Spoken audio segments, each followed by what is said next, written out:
was at the Nuremberg Toy Fair in 2017 that AT Collections showed a prototype of this model. Now it's here and it's the Volvo EWR150E, and it's AT Collections' first construction machine, and it's in a scale of 1:32. Underneath the box we can see the Volvo name, so this is a licensed product. And on the back are some technical details about the real machine. The box design is a little unusual and there's a flap that lets you see the model sitting inside the box. And when we pull it out we can see that it's securely packaged. Included is an instruction sheet which tells you how to remove the bucket and the tilt rotator. And armed with that knowledge we can carry on and release the model from its packaging. But that's no trivial exercise because there are two screwed connections underneath. And then we've got to undo a twist tie, which is packaging enemy number 1. After all that we can finally get the model out, and there's a bag with a part that has to be fitted.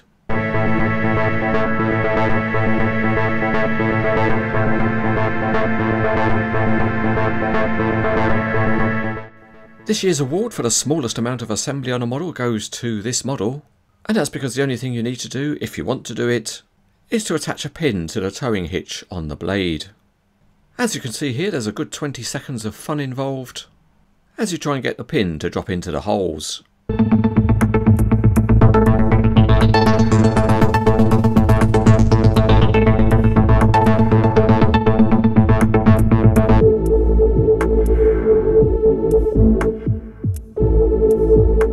We begin with the Volvo upside down, and we can see there's some simple detailing including the drive shafts and axles. The big rubber tyres have a nice tread pattern, and a nice detail is that they're branded with the Nokian name. The wheels themselves are nicely detailed. The cab has got a soft plastic grab rail and mirror, but there's some nice detailing including the door handle and the lights, and there are windscreen wipers top and bottom. Inside the cab you can see the Volvo name on the steering column. Behind the cab there's a nice textured grille, and the plastic wheel arches are a loose fit, but they are nicely detailed. This is a reduced swing machine and the Volvo name is nicely embossed. There's a light at the top and the lights on the counterweight are good too. And there's also a warning graphic. The handrails are orange as per the Volvo colour scheme and they're soft plastic, but the access platform does have a nice texture. The hydraulic rams have a plastic jacket with a reasonable colour match, and there's nice soft hoses inside. This part of the detailing is very good and the hoses run up the boom and onto the stick.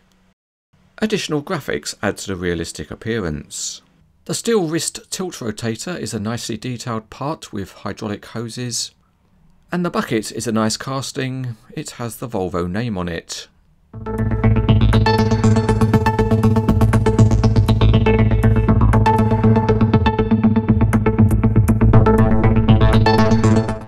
We are upside down again, and this time we look at the wheels and they're not completely free rolling. Although in fact most of them are, there's just one that's a little bit sticky on the review model. The steering axle has a moderate range of movement, and there's no tilt on the other axle. The Volvo is happier now that it's the right way up, and as you can see the sticky wheel stops it running away. Let's give the steering a go, and with that set we can see that it steers reasonably, although you can't turn those wheels much before they start getting fouled. The large metal blade can be lowered for stability or pushing, and it also has a moving protection plate. One thing that does work nicely is the rotation, and as you can see here it's stable on its wheels as the machine rotates around and round. The model has a very nicely opening cab door which goes nice and wide, and then you can see the detailed interior. On we go, and the Volvo stretches itself out as we test the digging functions. The first thing to say is that it does take quite an effort to fold the boom and stick, and that's because the hydraulic rams are certainly stiff. The range of movement seems good, and that includes for the bucket.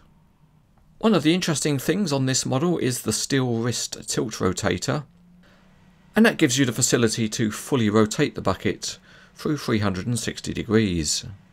So you can dig every which way that you like. But not only does it rotate, there's more. And that's because you've got a tilt function, so you can tilt the bucket to one side or the other.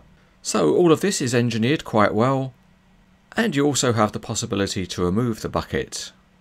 This does get a little bit fiddly because you've got to press in a tiny button, and you need to be careful how you do that without scratching the paint.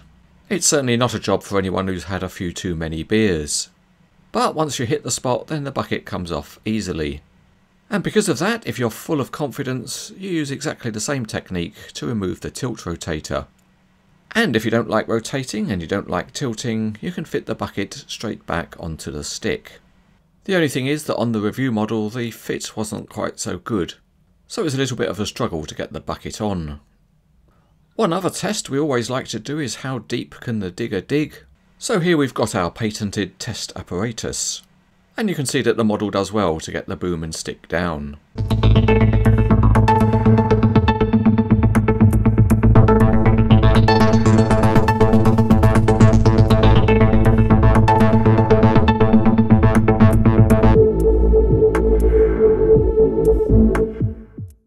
This is an interesting and unusual model from AT Collections because of its 1:32 scale.